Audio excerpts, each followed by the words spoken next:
Hello, happy Friday, and welcome back to another video for a successful transition from monogamy to open. So it's Friday, and we're finishing up our segment on the 7 guidelines for great relationships and better communications. We've talked about all 7. We've talked about emotional ownership, which is very important. And the last piece that goes with this is it relates to a technique that came about through couples counseling called active listening. And if any of you have ever been in couples counseling, this may be something that a therapist you worked with attempted to get you to use, attempted to teach you. It's a great technique in theory.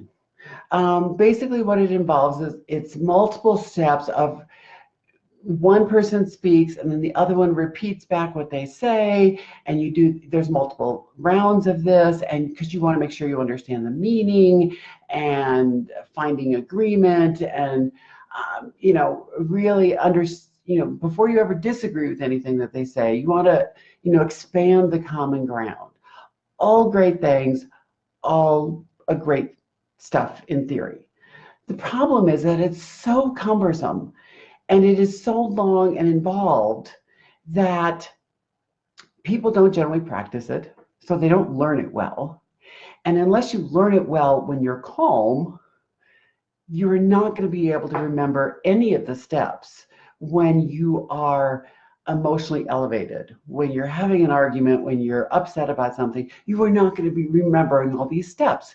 And so in real life, it doesn't really work. And that's what I found in my own practice, was that this great theory that all of the big names were saying we should teach people, it didn't really work.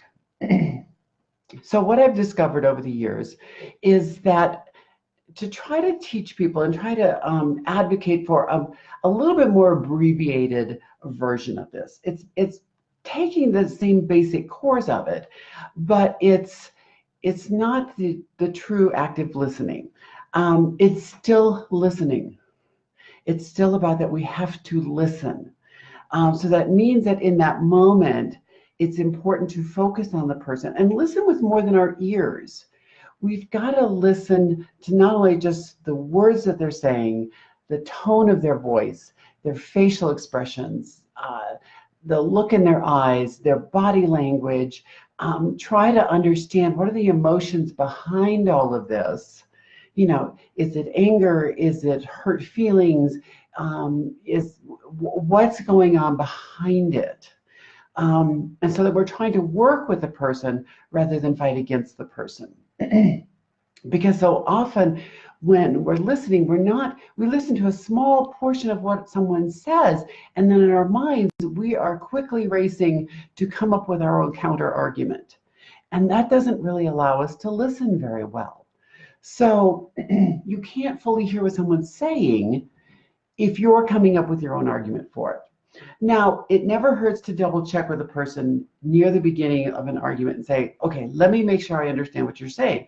Because oftentimes, if you do misunderstand, you can not have an argument once you clarify that, oh, that's what you mean. I thought you meant this. And they can then more clarify, no, that's not what I mean at all. And you can skip having an argument. But so that can help, but it is more than that. So it really is focusing on the person and truly hearing and listening what they have to say.